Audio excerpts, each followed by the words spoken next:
Tanpa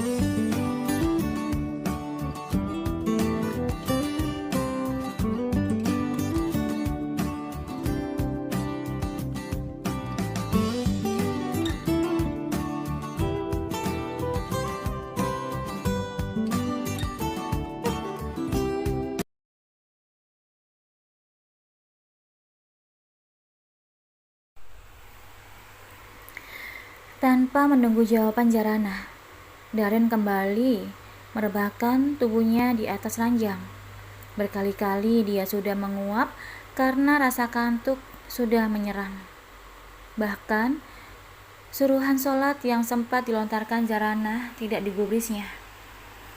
Meski Daren memang sangat mencintai Hani, tapi untuk tidur satu kamar dengan kekasihnya itu selalu ia hindari. Kalau Daren kurang dalam ilmu agama, tapi dia benar-benar menjaga kesuciannya sebagai lelaki untuk tidak melakukan hal yang hanya boleh dilakukan oleh suami istri. Sebisa mungkin Daren selalu menahannya, meski Hani sesekali pernah memaksanya untuk tidur sekamar.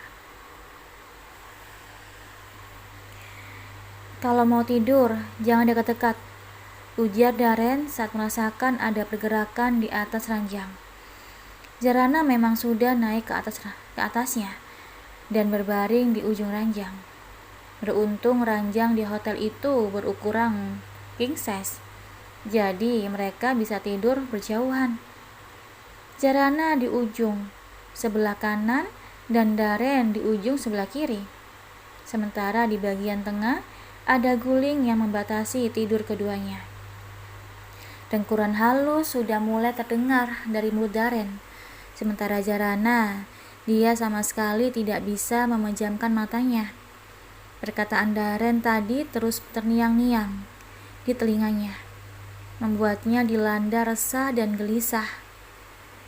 Jarana bangkit dari tidurnya, duduk di bibir ranjang, lalu menoleh sekilas pada Daren yang sudah terlelap. Perlahan kakinya turun menampak di lantai.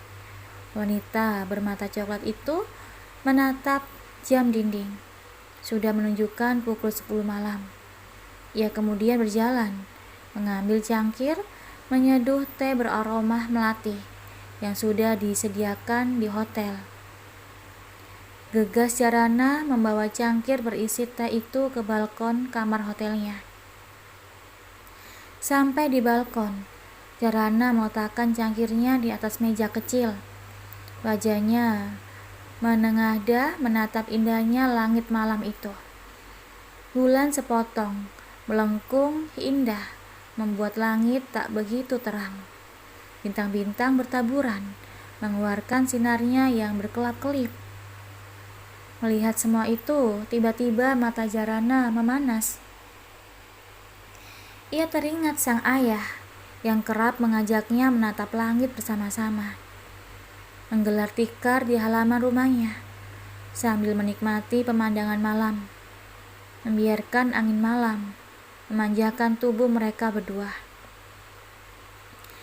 Ayah, andaikan engkau masih ada, aku pasti tidak akan hidup seperti ini, terlunta-lunta hingga menikah dengan seseorang yang sama sekali tidak mencintaiku. Aku kangen ayah. Jarana berbicara dalam hati, diiringi tetesan demi tetesan yang mulai turun dari kelopak matanya, lalu menjalar membasahi kedua pipinya.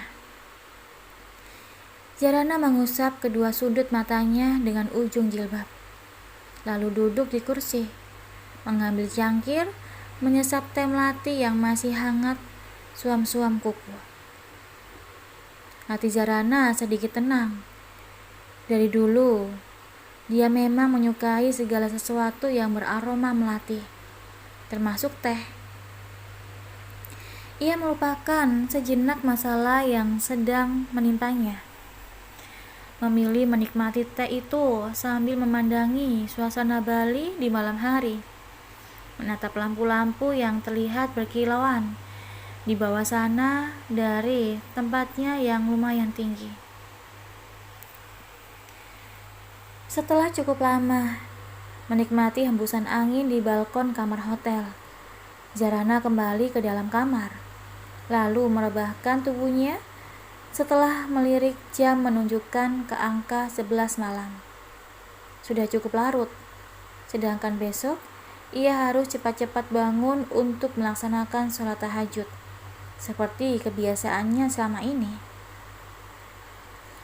Zarana selalu merasa menyesal.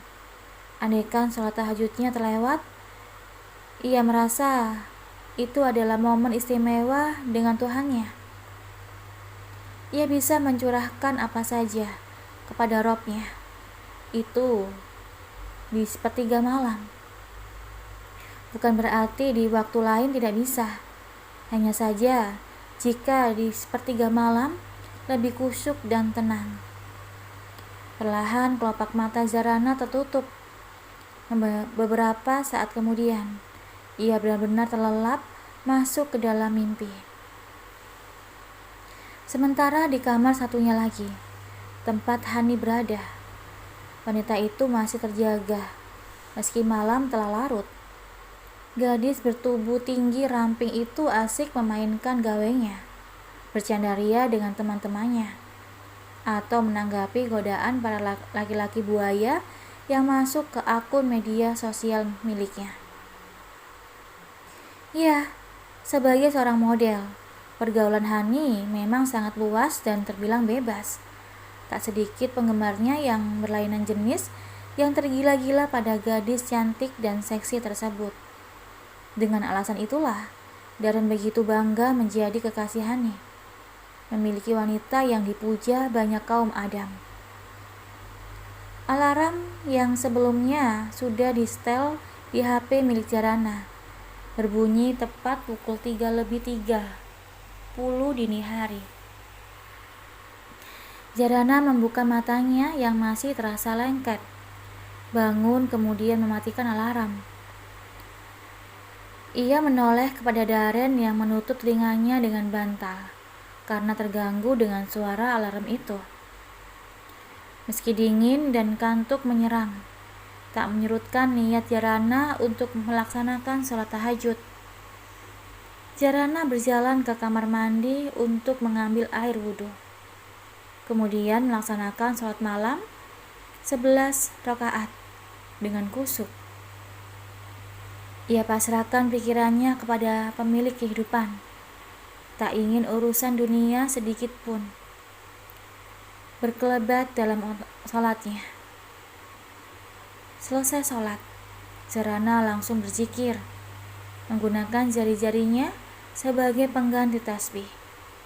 Kemudian mengangkat kedua tangannya, bermunajat kepada Tuhannya, mencerahkan semua keserahan dan kegundahan yang berjongkol memenuhi dadanya. Untaian air mata yang berjatuhan menandakan begitu khusyuk ia berdoa. Setelah mengusap kedua sudut matanya, Zarana mengambil Al-Quran kecil yang biasanya ia bawa kemanapun. Ia pun mulai membaca kitab suci umat Islam itu dengan lirih. Suasana sendu, Zarana memecahkan keheningan di sepertiga malam yang masih begitu sunyi. Suara mengaji Zarana terdengar sampai ke telinga Darren, membuat laki-laki yang hampir tidak pernah membaca kitab sucinya itu membuka mata. Dalam hati, Darren membenarkan bahwa apa yang dibaca istrinya itu begitu menenangkan. Hingga tanpa sadar, Darren memperhatikan Zarana selama wanita berbulu mata lentik itu mengaji. Namun karena suara Zarana yang merdu justru membuat Darren kembali terbuai dan masuk ke alam mimpi. Darren kembali lelap. Zarana mengaji sampai waktu subuh tiba. Setelahnya ia melaksanakan sholat sunnah 2 rakaat sebelum subuh. Dilanjutkan dengan sholat subuh yang juga 2 rakaat. Selesai sholat, Zarana menghela nafas kasar, melihat laki-laki yang seharusnya membimbingnya itu malah terlelap dengan tidak mengingat untuk melaksanakan kewajibannya sebagai umat Islam. Jauh dari lubuk hatinya, ingin sekali rasanya Jarana melaksanakan sholat berjamaah dengan laki-laki yang sudah menjadi suaminya. Mencium punggung tangannya Hikmat yang dibalas dengan kecupan di kening. Sayang, itu semua hanya mimpi bagi Jarana. Bagaimana pungguk merindukan rembulan. Meskipun ragu, akhirnya Jarana memberanikan diri membangunkan Daren. Mengguncang tubuh laki-laki itu sedikit kasar.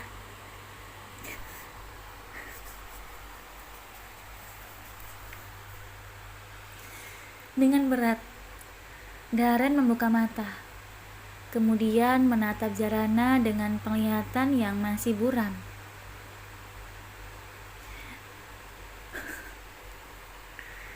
Salat subuh dulu, pinta Jarana saat melihat mata Daren terbuka. Cih, ngantuk. Daren malah menutupi wajahnya dengan bantal. Mas, sholat itu wajib, gak boleh ditinggalkan dalam kondisi apapun.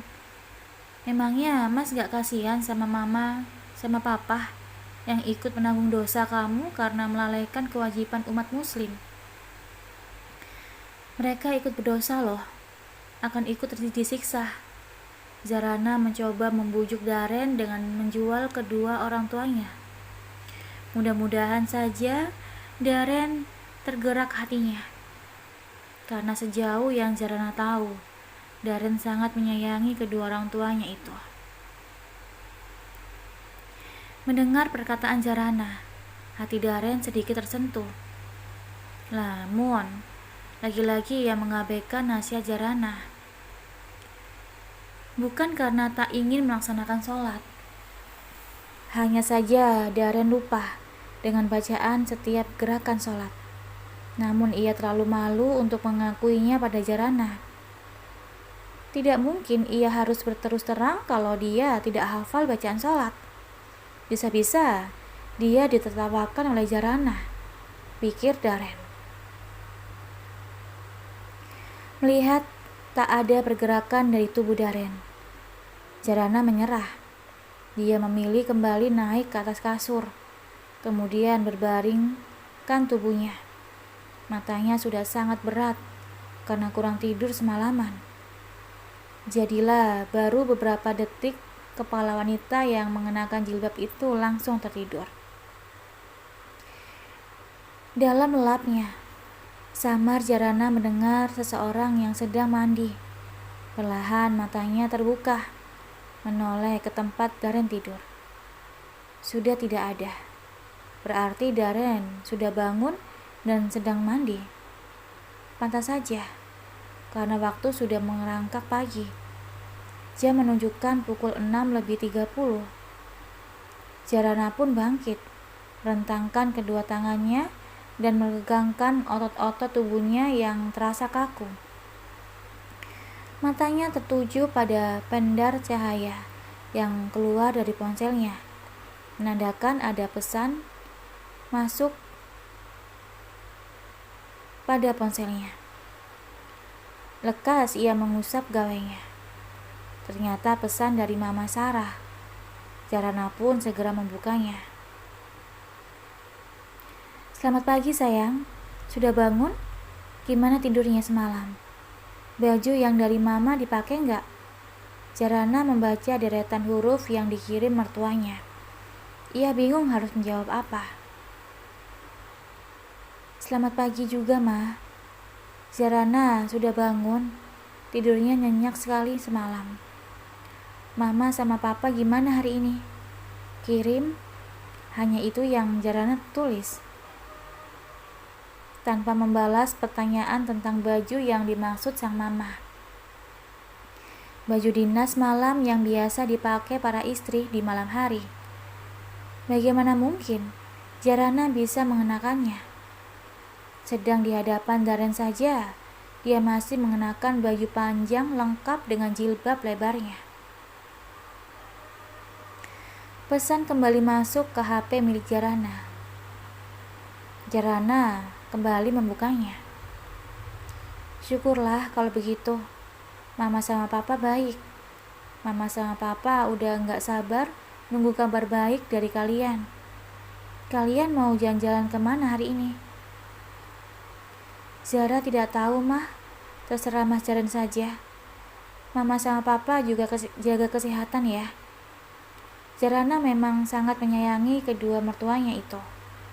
Karena sekarang orang tua bagi Jarana adalah mereka berdua, pengganti ayah dan ibunya yang sudah tiada. Ya sudah, selamat jalan-jalan. Mama mau sarapan dulu bareng papa. Kalian juga jangan lupa sarapan, pesan Mama Sarah. Iya, Ma. Hanya itu yang ditulis Jarana. Pintu kamar mandi yang dibuka membuat Jarana sedikit tersentak. Refleks ia menoleh.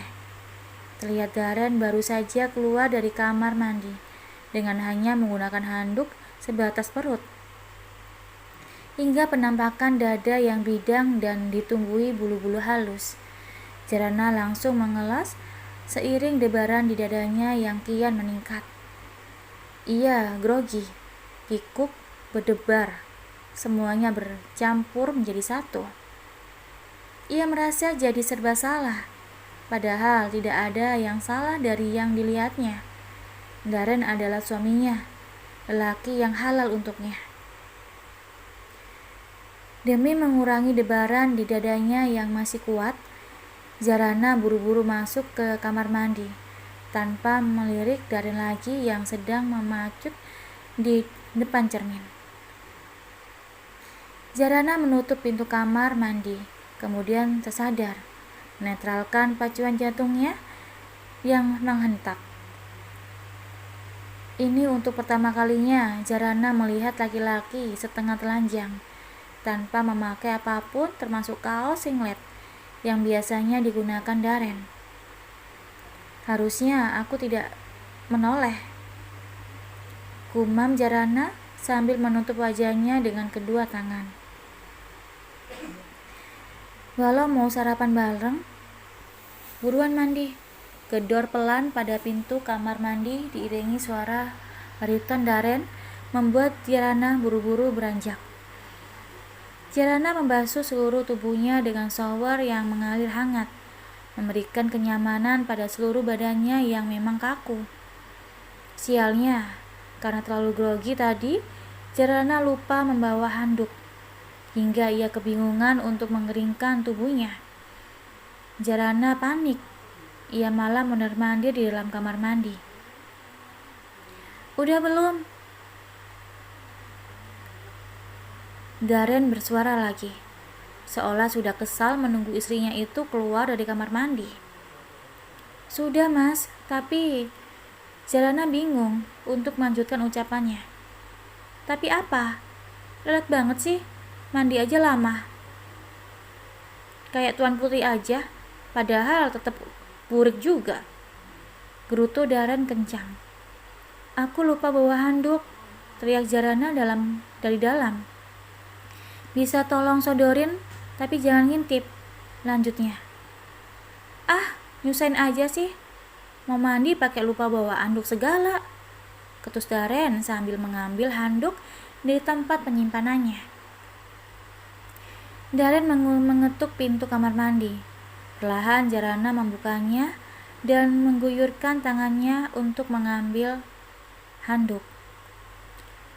Gak perlu takut diintip, gak nafsu juga, tutur Daren saat ambil tangan Jarana mengambil handuk sambil bersembunyi di balik pintu. Makasih, timpal Jarana, sambil buru-buru kembali menutup pintu. Aku tunggu di luar, mau ke kamar Hani dulu jemput dia, saut Daren. Mata Jarana melebar. Bahaya kalau Daren dan Hani hanya berduaan di dalam kamar. Takutnya mereka melakukan hal-hal yang di luar batas, batin Jarana. Jarana pun buru-buru keluar dari kamar mandi. Apalagi saat mendengar pintu depan ditutup.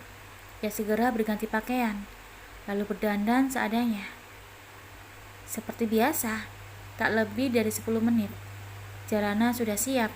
Dengan sigap ia mengambil tas tangan dan memasukkan HP ke dalamnya. Lalu keluar kamar dengan tergesa. Diketuknya pintu kamar yang di seberang tepat dengan kamarnya. Hati Jarana berdebar. Semoga mereka sedang tidak berbuat yang aneh-aneh, gumamnya lagi.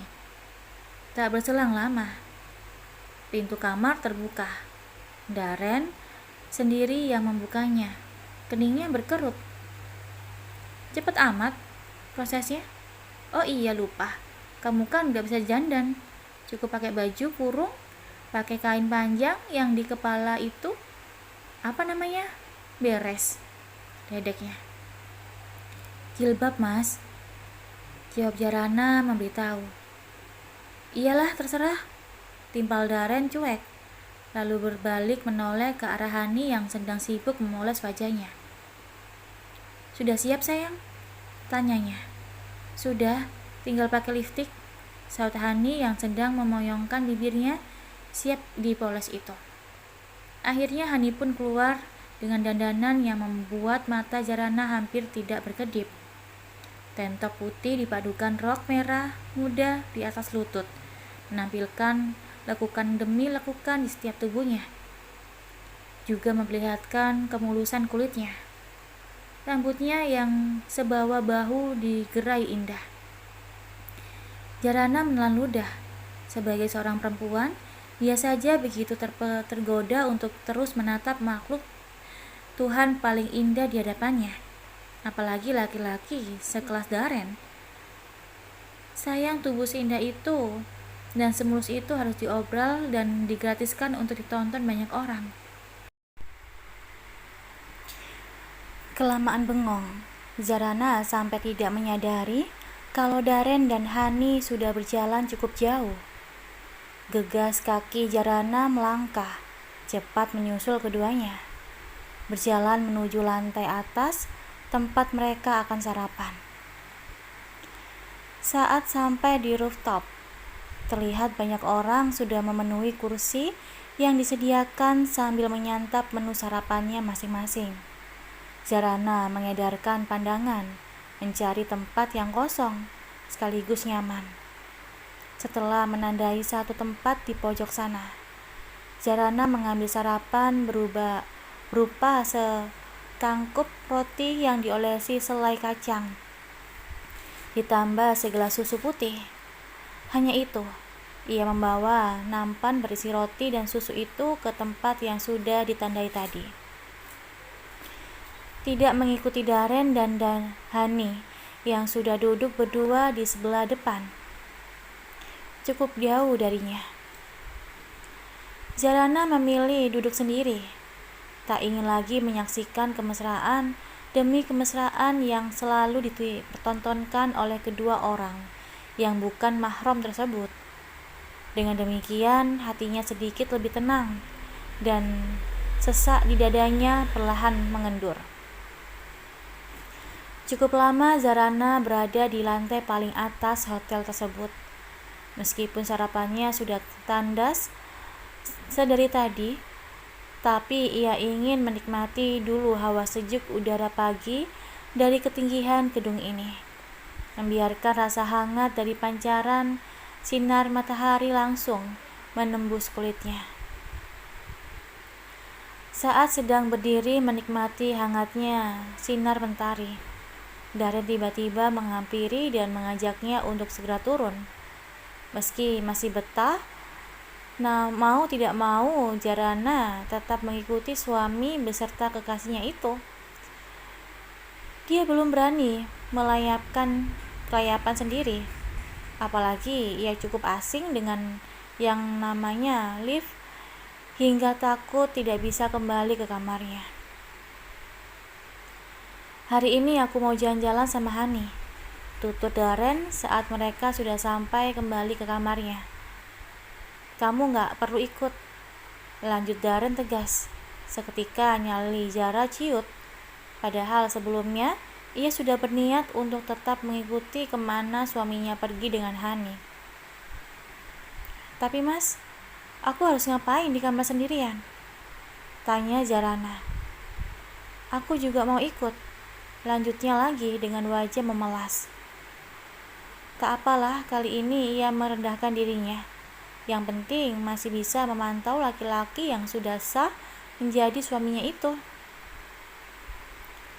Ngapain pakai ikut segala?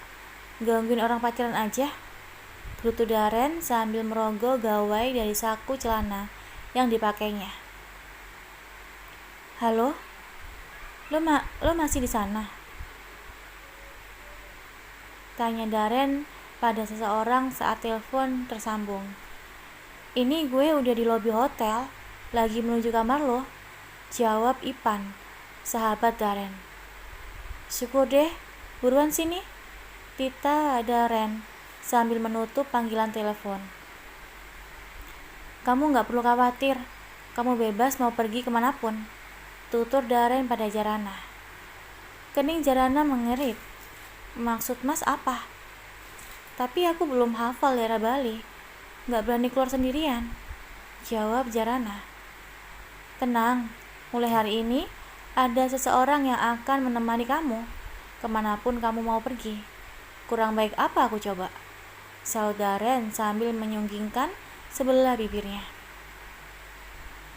Jarana masih tidak mengerti apa yang dimaksud suaminya itu. Ia hendak kembali bertanya, ketika tiba-tiba suara ketukan di pintu terdengar. Daren beranjak, kemudian membuka pintu. Kenapa baru sampai? Udah ditungguin dari kemarin juga? Tanya Daren pada Ipan. Sorry, kemarin gue ada keperluan mendadak. Gak bisa ditunda, jawab Ipan sambil menggeleng masuk meskipun belum disuruh oleh si empunya. Halah, gaya loh, kayak orang sibuk aja.